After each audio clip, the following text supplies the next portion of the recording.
December is finally here. The Advent season is officially underway. What does Christ's coming mean for us personally and our nation? Here's the point.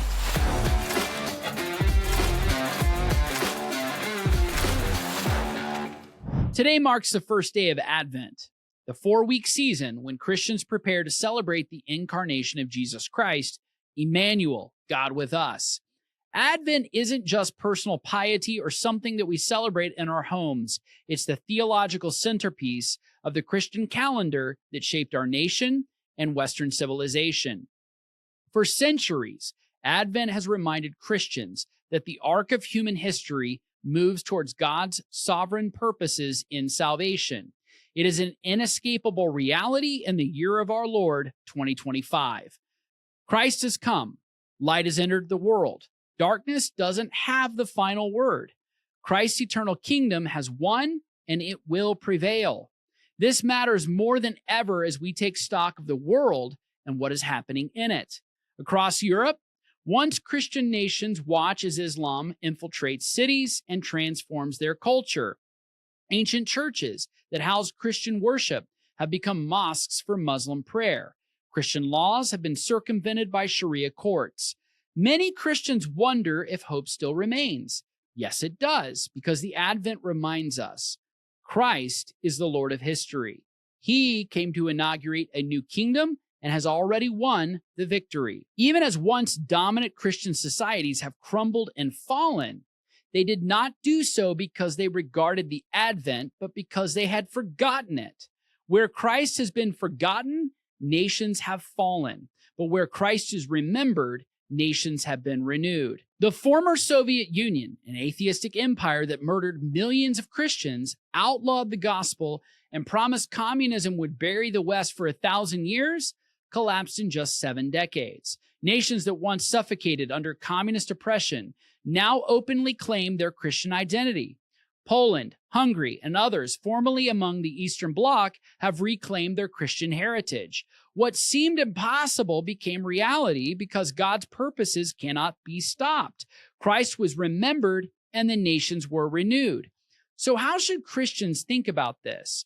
First, Advent teaches that Christ's coming changed everything. Jesus came to save sinners and to conquer death. But his mission and purpose in salvation didn't just stop there. He established his kingdom on earth and commissioned his people to make disciples of every nation. Christ's victory wasn't just over spiritual power, but included victory over every ideology, false religion, and empire that opposed his lordship. Remember, one day, every knee will bow and tongue confess that Jesus Christ is Lord. Second, Christ came as the ultimate peace offering, sacrificing himself to reconcile humanity to God. But make no mistake, his peace came through victory. He defeated the powers of darkness by his death and resurrection. Christians don't fight for victory, we fight from victory. The outcome is already determined. Our role is to advance his victorious kingdom on earth, confident that no force, whether Islam, communism, or secular progressivism, can ultimately prevail against Christ's church. Third, Advent gives hope to struggling Christians living in former Christian nations. When European Christians see mosques replacing churches, they need to be reminded that Christ's kingdom advances still. Despite opposition, when Eastern European believers remember Soviet persecution, they recognize that God can topple empires overnight. He can deliver his people from darkness. He can renew and restore a nation to the glory of Christ. The same God who brought down communism can reverse Islam's advance. It happened twice before in Europe.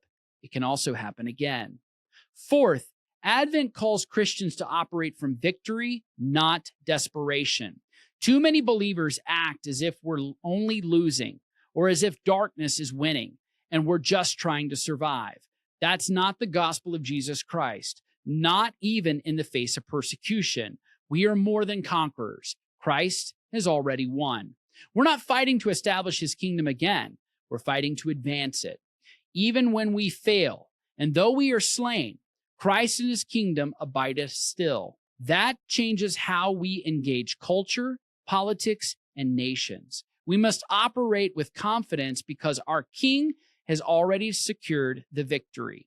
As we enter this Advent season, remember what we're celebrating. Jesus Christ came into this world to save sinners, conquer sin and death, and to inaugurate a kingdom not of this world, but that kingdom is now very much in this world. Just look at all the nativity scenes in the churches to prove it. Christ's kingdom is advancing each year as we get closer to his triumphal return.